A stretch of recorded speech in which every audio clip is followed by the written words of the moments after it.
राधे राधे दोस्तों, श्यामा श्याम कुंज बिहारी श्री हरिदास। मैं नीतू शर्मा एक बार फिर से आपका स्वागत करती हूँ प्राइम सत्संग चैनल पर। दोस्तों, आज की हरी चर्चा में मैं आपके लिए लेके आई हूँ पूर्णिमा के व्रत की कथा। जैसा कि आप सब भी जानते हैं, पूर्णिमा का व्रत श्री सत्यनारायण भगवान जी की आराधना में किया जाता है। इसके लिए हम सभी को चाहिए एक लोटा जल, गेहूं के चूर्ण का सवाया और केले का फल। इन सभी सामग्री के साथ हम सभी धूप दीप नैवेद्य के साथ श्री सत्यनारायण भगवान जी की आराधना करते हैं और उनकी कथा का पाठ करते हैं। तो आइए समय का सदुपयोग करते हुए हम सभी सत्यनारायण जी भगवान जी का जयकारे के साथ कथा का आरंभ करें। तो हम सभी प्यार से बोले, बोलो सत्यनारायण भगवान की जय, विष्णु भगवान की जय। सत्यनारायण व्रत का पूरा संदर्भ यह है कि पूरा काल में शौनकादि ऋषि नैमिषारण्य स्थित महर्षि सूत के आश्रम पर पहुंचे। ऋषिगण महर्षि सूत से प्रश्न करते हैं, लौकिक कष्ट मुक्ति, संसारिक सुख समृद्धि एवं पारलौकिक लक्ष्य की सिद्धि के लिए सरल उपाय क्या है। महर्षि सूत शौनकादि ऋषियों को बताते हैं कि ऐसा प्रश्न नारद जी ने भगवान विष्णु से किया था। भगवान विष्णु ने नारद जी को बताया कि लौकिक क्लेश मुक्ति, संसारिक सुख समृद्धि लक्ष्य सिद्धि के लिए यह एक राजमार्ग है। यह है सत्यनारायण व्रत। कथा का प्रारंभ सूत जी द्वारा कथा सुनाने से होता है।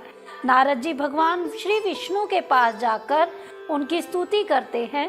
स्तुति सुनने के अनंतर भगवान श्री विष्णु जी ने नारद जी से कहा, महाभाग, आप किस प्रयोजन से यहाँ आए हैं? आपके मन में क्या है, कहिए, सब कुछ आपको बताऊंगा। नारद जी बोले, भगवान, मृत्यु लोक में अपने पाप कर्मों द्वारा विभिन्न योनियों में उत्पन्न सभी लोग बहुत प्रकार के क्लेशों से दुखी हो रहे हैं। हे नाथ, किस लघु उपाय से कष्टों का निवारण होगा? यदि आप मेरे ऊपर कृपा करें तो यह सब मैं आपसे सुनना चाहता हूँ। श्री भगवान ने कहा, हे वास, संसार के ऊपर अनुग्रह करने की इच्छा से आपने बहुत अच्छी बात पूछी है। जिस व्रत के करने से प्राणी मोह से मुक्त हो जाता है उसे आपको बताता हूँ, सुने। हे वास, स्वर्ग और मृत्यु लोक में दुर्लभ भगवान सत्यनारायण का महान पुण्य व्रत है। इसमें स्नेह के कारण इस समय मैं उन्हें कह रहा हूँ। अच्छी प्रकार विधि विधान से भगवान सत्यनारायण व्रत करके मनुष्य शीघ्र ही सुख संपत्ति प्राप्त कर परलोक में मोक्ष को प्राप्त कर लेता है। भगवान की ऐसी वाणी सुनकर नारद मुनि ने कहा, हे प्रभु, इस व्रत को करने का क्या फल है? इसका क्या विधान है? इस व्रत को कैसे करना चाहिए, कब करना चाहिए, इसे विस्तार से बताइए।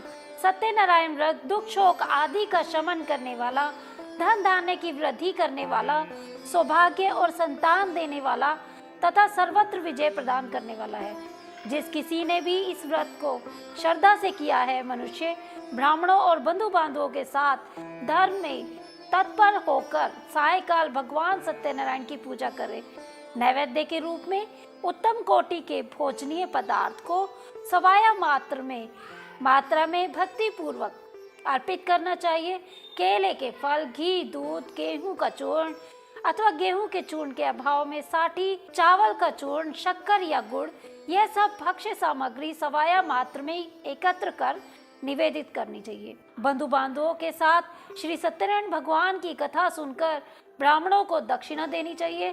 तदंतर बंधु बांधवों के साथ ब्राह्मणों को भोजन कराना चाहिए, भक्ति पूर्वक प्रसाद ग्रहण करना चाहिए और भजन करना चाहिए। भगवान सत्यनारायण का स्मरण करते हुए घर जाना चाहिए। ऐसा करने से मनुष्य की अभिलाषा अवश्य पूर्ण होती है। विशेष रूप से कलयुग में पृथ्वी लोक में यह छोटा सा उपाय है। बोलो सत्यनारायण भगवान की जय। दूसरा अध्याय। श्री सूत जी बोले, हे द्विजो, अब मैं पुनः पूर्व काल में जिसने इस सत्यनारायण व्रत को किया था उसे भली भांति विस्तार पूर्वक कहूंगा। रमणीय काशी नगर में कोई अत्यंत निर्धन ब्राह्मण रहता था। भूख और प्यास से व्याकुल होकर वह प्रतिदिन पृथ्वी पर भटकता रहता था। प्रिय भगवान ने उसी दुखी ब्राह्मण को देखकर व्रत ब्राह्मण का रूप धारण करके उस द्विज से आदर पूर्वक पूछा, हे विप्र, प्रतिदिन अत्यंत दुखी होकर तुम किस लिए पृथ्वी पर भ्रमण करते हो? हे द्विजश्रेष्ठ, यह बतलाओ, मैं सुनना चाहता हूँ। ब्राह्मण बोला, प्रभो, मैं अत्यंत दरिद्र ब्राह्मण हूँ और भिक्षा के लिए पृथ्वी पर घूमा करता हूँ। यदि मेरी दरिद्रता को दूर करने का आप कोई उपाय जानते हो तो कृपा पूर्वक बतलाइए। वृद्ध ब्राह्मण बोला, हे ब्राह्मण देव, सत्यनारायण भगवान विष्णु अभीष्ट फल देने वाले हैं। हे विप्र, तुम उनका उत्तम व्रत करो, जिसे करने से मनुष्य सभी दुखों से मुक्त हो जाता है। व्रत के विधान को भी ब्राह्मण से यत्नपूर्वक कहकर वृद्ध ब्राह्मण भगवान विष्णु वहीं पर अंतर्धान हो गए। वृद्ध ब्राह्मण ने कहा, जैसा कहा उस व्रत की अच्छी प्रकार से वैसे ही करूँगा। ऐसा सोचते हुए उस ब्राह्मण को रात में नींद भी नहीं आई। अगले ही दिन प्रातःकाल उठकर सत्यनारायण का व्रत करूंगा, ऐसा संकल्प करके वह ब्राह्मण भिक्षा के लिए चल पड़ा। उस दिन उस ब्राह्मण को बहुत सा धन प्राप्त हुआ। उस धन से उसने बंधु बांधवों के साथ भगवान सत्यनारायण का व्रत किया।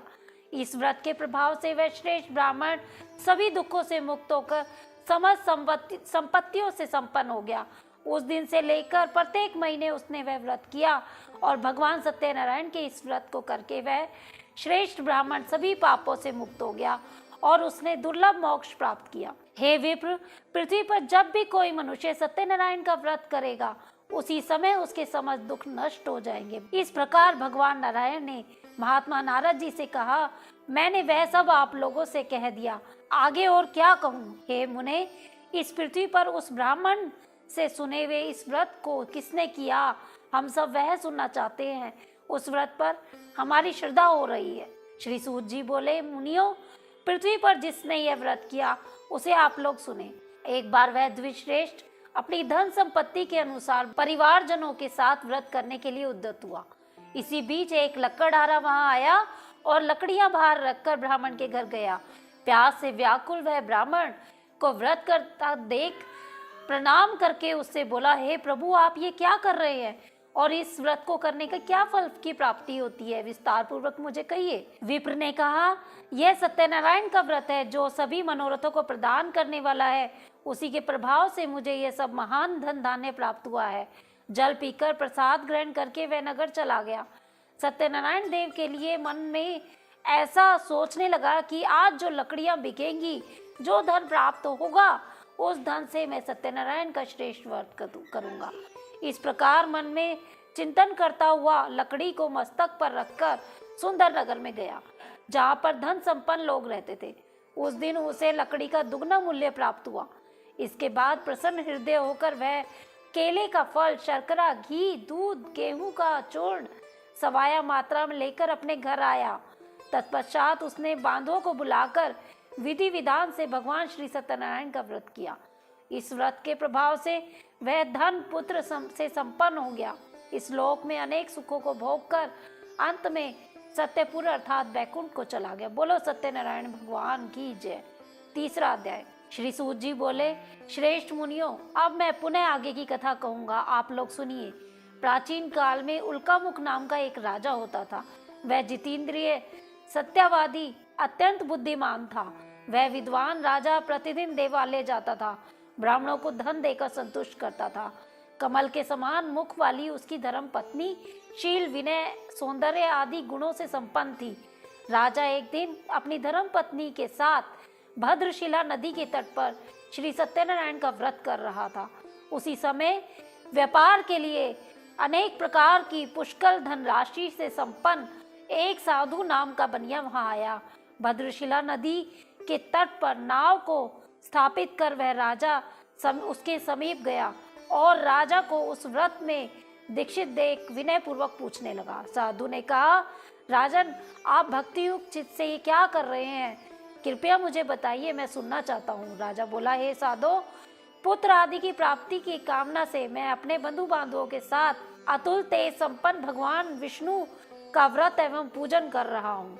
राजा की बात सुनकर साधु ने आदर पूर्वक कहा, राजन, इस विषय में आप मुझे कुछ विस्तार पूर्वक बताइए। आपके कथा अनुसार मैं व्रत का पूजन करूंगा। मुझे भी संतान नहीं है, इससे अवश्य ही मुझे संतान की प्राप्ति होगी। ऐसा विचार कर वह व्यापार से निवृत्त होकर आनंद पूर्वक अपने घर गया। उसने अपनी भार्या से संतति प्रदान करने वाले इस व्रत को बताया। जब मुझे इस संतान की प्राप्ति होगी तो मैं इस व्रत को करूँगा, ऐसा उस ब्राह्मण ने कहा। इस प्रकार साधु ने अपने भार्या लीलावती से कहा। पति के साथ आनंद चित्त से ऋतु काल धर्माचरण में प्रवृत्त हुई और भगवान श्री सत्यनारायण की कृपा से वह भार्या गर्भिणी हुई। 10वें महीने में उससे कन्या रत्न की उत्पत्ति हुई। वह शुक्ल पक्ष में चंद्रमा की भांति दिन प्रतिदिन बढ़ने लगी। उस कन्या का नाम कलावती रखा गया। उसके बाद एक दिन लीलावती अपने स्वामी से मधुर वाणी में कहा, पूर्व में संकल्पित श्री सत्यनारायण के व्रत को क्यों नहीं कर रहे हैं? साधु बोला, प्रिय, इसके विवाह पर अवश्य करूंगा। इस प्रकार अपनी पत्नी को भली भांति आश्वस्त कर कर वह व्यापार करने के लिए चल पड़ा। इधर कन्या कलावती पिता के घर में बढ़ने लगी। तदंतर धर्मज्ञ साधु ने नगर में सखियों के साथ क्रीड़ा करती हुई अपनी कन्या को विवाह के योग्य देखकर आपस में मंत्रणा करके कन्या विवाह के लिए श्रेष्ठ वर का अन्वेषण किया। ऐसा दूत से कहकर शीघ्र ही उसे भेज दिया। उसकी आज्ञा प्राप्त करके दूत कंचन नगर में गया और वहां से एक वणिक पुत्र को लेकर आया। उस साधु ने वणिक पुत्र के साथ अपनी सभी गुणों से संपन्न कन्या को बंधु बांधवों के साथ संतुष्टित हो विधि विधान से वणिक पुत्र के हाथ में कन्या का कन्यादान कर दिया। उस समय वह साधु बनिया दुर्भाग्यवश फिर से भगवान का वह उत्तम व्रत करना भूल गया। पूर्व संकल्प के अनुसार विवाह के समय में व्रत न करने के कारण भगवान उस पर रुष्ट हो गए। कुछ समय के पश्चात उसने व्यापार कर में कुशल वह साधु बनिया काल की प्रेरणा से अपने दामाद के साथ व्यापार करने के लिए समुद्र के समीप स्थित रत्ना सारपुर नामक सुंदर नगर में गया और श्री संपन्न दामाद के साथ वहां पर व्यापार करने चला गया। उसके बाद दोनों राजा चंद्रकेतु के रमणीय उस नगर में गए। उसी समय भगवान श्री सत्यनारायण ने उसे भ्रष्ट प्रतिज्ञा देखकर उसे दारुण कठिन महान दुख प्राप्त होगा ऐसा श्राप दे दिया। एक दिन एक चोर राजा चंद्रकेतु के धन को चुरा कर ले जा रहे थे। जहां दोनों वणिक पुत्र वणिक स्थित थे, वह अपने पीछे दौड़ते हुए दूतों को देखकर भयभीत चित्त से धन वहीं छोड़कर शीघ्र ही कहीं छिप गए। इसके बाद राजा के दूत वहां आए और वह साधु और वणिक को देखकर दोनों को पकड़कर राजा के सम्मुख ले गए और हर्षपूर्वक दौड़ते हुए राजा से बोले, प्रभो, हम 2 चोर पकड़ लाए हैं, इन्हें देखकर आप आज्ञा दें। राजा की आज्ञा से दोनों को शीघ्र ही दृढ़तापूर्वक बांधकर बिना विचार करे कारागार में डाल दिया गया। भगवान सत्यदेव की माया से किसी ने भी उन दोनों की बात नहीं सुनी। चंद्रकेतु ने दोनों का धन भी छीन लिया। भगवान के श्राप से वणिक के घर में उसकी भार्या भी अत्यंत दुखी हुई और घर में सारा जो धन था वह सभी चोर चुरा के ले गए। लीलावती शारीरिक तथा मानसिक पीड़ाओं से युक्त भूख और प्यास से दुखी हुई अन्न की चिंता से दर दर भटकने लगी। कलावती कन्या भी भोजन के लिए इधर उधर भटकती रही। एक दिन भूख से पीड़ित कलावती एक ब्राह्मण के घर गई, जहां जाकर उसने श्री सत्यनारायण के व्रत पूजन को देखा। वहां बैठकर उसने कथा सुनी और वरदान मांगा कि उसके बाद प्रसाद ग्रहण करके वह कुछ रात होने के बाद घर चली आई। माता ने कलावती से पूछा, पुत्री, तू देर रात क्यों आई है? तू कहाँ थी? तेरे मन में क्या है? तभी कलावती ने अपनी माँ को ये सारे मनोरथ पूरे करने वाले व्रत के बारे में बताया। कन्या की बात सुनकर वणिक की भार्या व्रत करने को उद्वत हुई और प्रसन्न मन से उसने साध्वी ने बंधु बांधवों के साथ भगवान श्री सत्यनारायण का व्रत किया और प्रार्थना की, भगवान, आप मेरे पति एवं जमाता को अपराध से क्षमा कर दें, वे दोनों अपने घर आ जाएं। इस व्रत के से भगवान सत्यनारायण पुनः संतुष्ट हो गए और उन्होंने नृपश्रेष्ठ चंद्रकेतु को स्वप्न में दर्शन दिए और कहा, नृपश्रेष्ठ, प्रातःकाल ही दोनों वणिकों को छोड़ दो और वह सारा धन भी दे दो जो तुमने उनसे उस समय ले लिया, अन्यथा राज्य, धन, पुत्र सहित तुम्हारा सर्वनाश होगा। राजा से स्वप्न में ऐसा कहकर भगवान सत्यनारायण अंतर्धान हो गए। इसके बाद प्रातः काल राजा ने अपने सभासदों के साथ सभा में बैठकर अपना स्वप्न लोगों को बताया। दोनों बंदी वणिक पुत्रों को शीघ्र ही मुक्त कर दो। राजा की ऐसी बात सुनकर वे राजपुरुष दोनों महाजनों को बंधन मुक्त करके राजा के सामने लाकर विनय पूर्वक बोले, महाराज, बेड़ी बंधन से मुक्त करके दोनों वणिक पुत्रों को लाए हैं। इसके बाद दोनों महाजन नृपश्रेष्ठ चंद्रकेतु को प्रणाम करके अपने पूर्व वृतांत का स्मरण करते हुए भयहीन हो गए और कुछ न बोल सके। राजा ने वणिक पुत्रों को देखकर आदर पूर्वक कहा, आप लोगों को प्रारब्धवश यह महान दुख प्राप्त हुआ है। इस समय अब कोई भय नहीं है। ऐसा कहकर उनकी बेड़ी खुलवाकर शोर कर्म कराया। राजा ने वस्त्र अलंकार देकर उन दोनों वणिक पुत्रों को संतुष्ट किया तथा सामने बुलाकर वाणी द्वारा अत्यधिक आनंदित किया। पहले जो धन लिया था उससे दूना देकर उसके बाद राजा ने पुनः उनसे कहा, साधो अब आप अपने घर जाइए। राजा को प्रणाम करके आपकी कृपा से हम जा रहे हैं। ऐसा कहकर दोनों महावैश्यों ने अपने घर की ओर प्रस्थान किया। बोलो सत्यनारायण भगवान की जय हो, विष्णु भगवान की जय। चौथा अध्याय। श्री सूत जी बोले, साधु बनिया मंगलाचरण करो और ब्राह्मणों को धन देकर अपने नगर के लिए चल पड़ा। साधु के कुछ दूर जाने पर भगवान सत्यनारायण की उसकी सत्यता की परीक्षा में विषय में जिज्ञासा हुई। साधो तुम्हारी नाव में क्या है, क्या भरा है? तब धन के मद में चूर दोनों महाजनों ने अवहेलना पूर्वक हंसते हुए कहा, दंडेन क्यों पूछ रहे हो? क्या द्रव्य लेने की इच्छा है? हमारी नाव में तो लता पता भरे हुए हैं। ऐसी निष्ठुर वाणी सुनकर तुम्हारी बात सच हो जाए। ऐसा कहकर दंडी सन्यासी को रूप धारण करे हुए भगवान कुछ दूर जाकर समुद्र के समीप बैठ गए। दंडी के चले जाने पर नित्य क्रिया करने के पश्चात उतराई हुई अर्थात जल में ऊपर उठी हुई नौका को देखकर साधु अत्यंत आश्चर्य में पड़ गया और नाव में लता पता देखकर मूर्छित होकर पृथ्वी पर गिर गया। सचेत होने पर वणिक पुत्र चिंतित हो गया। तब उसने दामाद से इस प्रकार कहा, आप शोक क्यों करते हैं? दंडी ने श्राप दिया है। इस स्थिति में वे ही चाहें तो सब कुछ ठीक हो सकता है, इसमें कोई संशय नहीं। अतः उन्हीं की शरण में हमें चलना चाहिए, वहीं मन की इच्छा की पूर्ण होगी। दामाद की बात सुनकर वह साधु बनिया उनके पास गया। वहां दंडी को देखकर उसने भक्ति पूर्वक उन्हें प्रणाम किया। आदर पूर्वक बोला, आपके सम्मुख मैंने जो कुछ कहा है, असत्य भाषण रूप अपराध किया है, आप मेरे उस अपराध को क्षमा करो। ऐसा कहकर बारंबार प्रणाम करके वह महान शोक से आकुल हो गया। दंडी ने उसे रोता हुआ देखकर बोला, हे मूर्ख, रो मत, मेरी बात सुनो। मेरी पूजा से उदासीन होने के कारण तथा मेरी आज्ञा से ही तुमने बारंबार दुख प्राप्त हुआ है।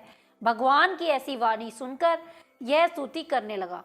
साधु ने कहा, हे प्रभु, यह आश्चर्य की बात है कि आपकी माया से मोहित होने के कारण ब्रह्मा भी आपके गुणों को नहीं पहचान सकते।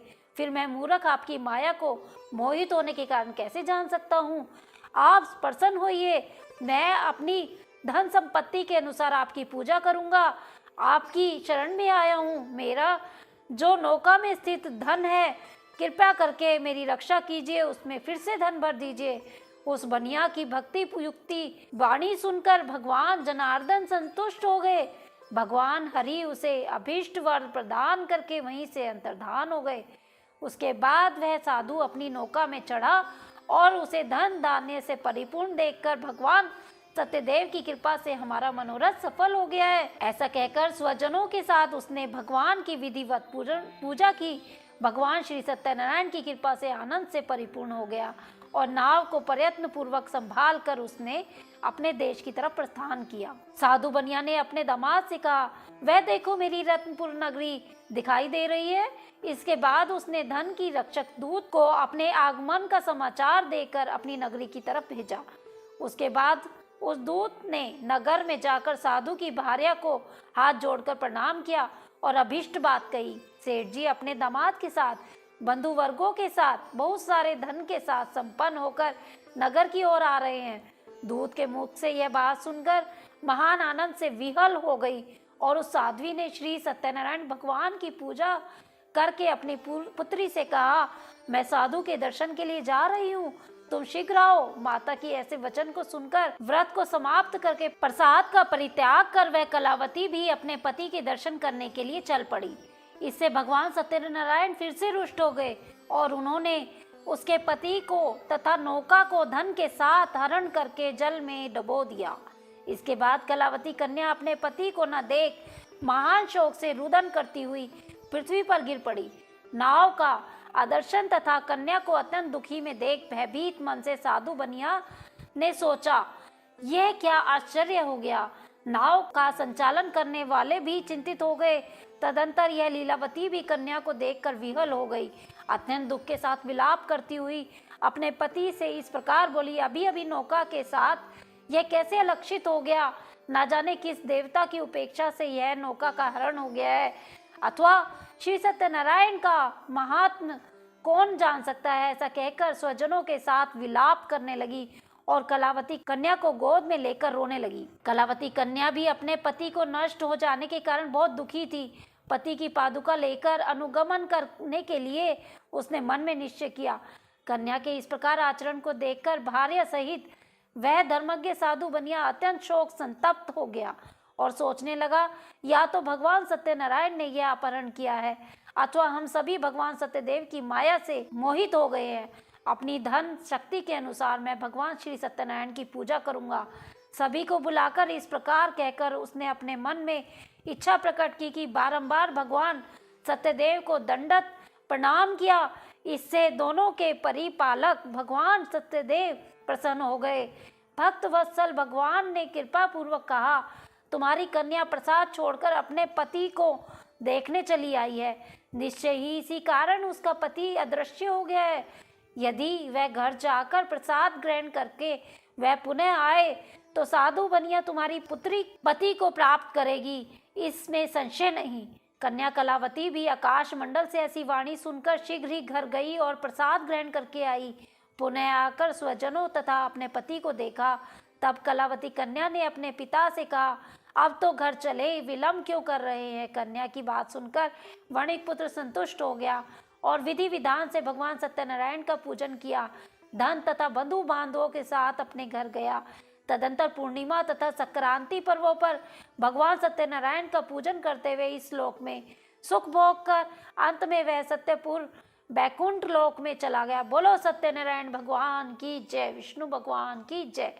5वां अध्याय। श्री सूत जी बोले, श्रेष्ठ मुनियों, अब इसके बाद मैं दूसरी कथा कहूँगा, आप लोग सुने।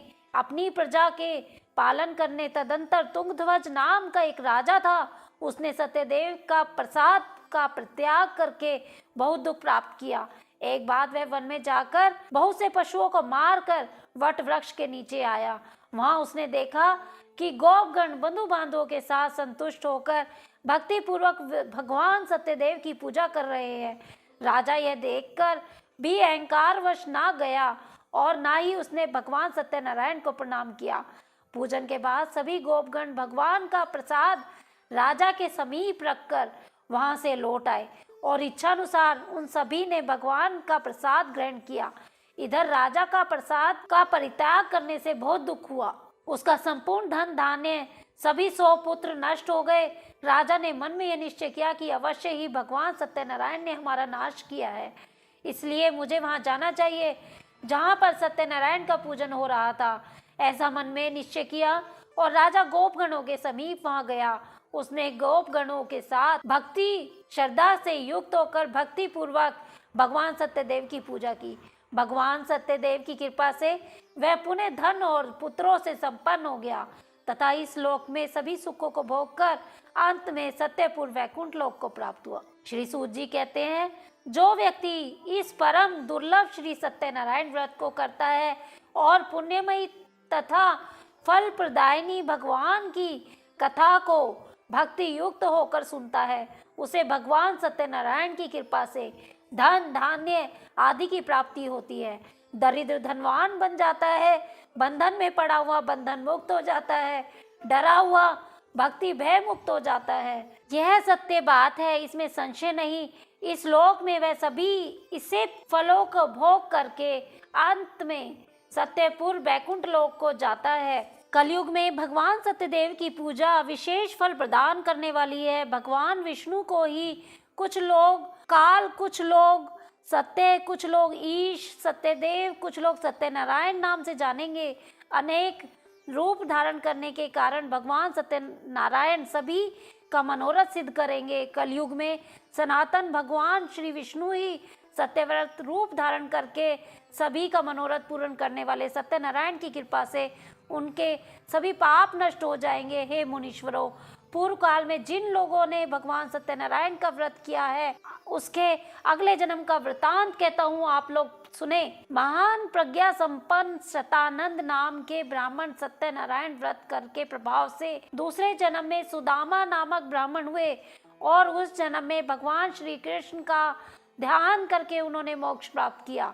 लकड़हारा भिल गुहों का राजा हुआ और अगले जन्म में उसने भगवान श्री राम की सेवा करके मोक्ष प्राप्त किया।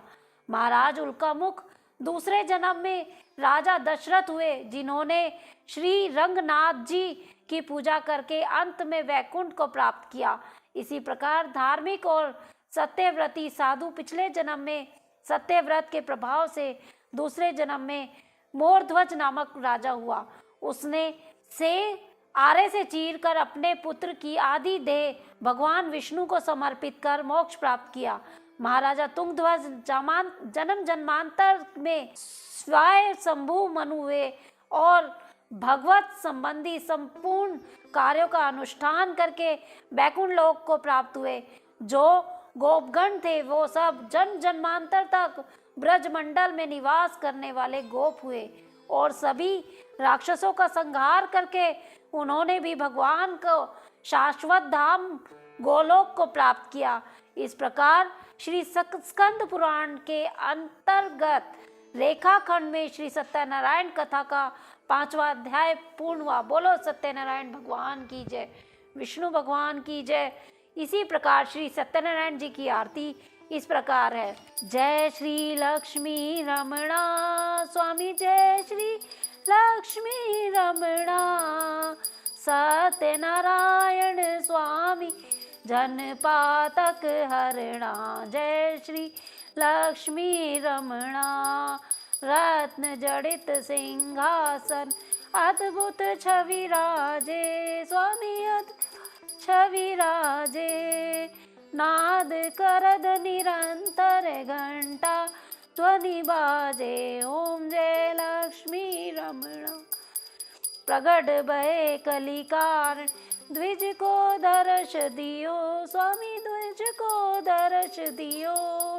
बूढ़ा ब्राह्मण बन के कंचन महल कियो, ओम जय लक्ष्मी रमणा। दुर्बल भील कराल, जिन पर कृपा करी स्वामी, जिन पर कृपा करी।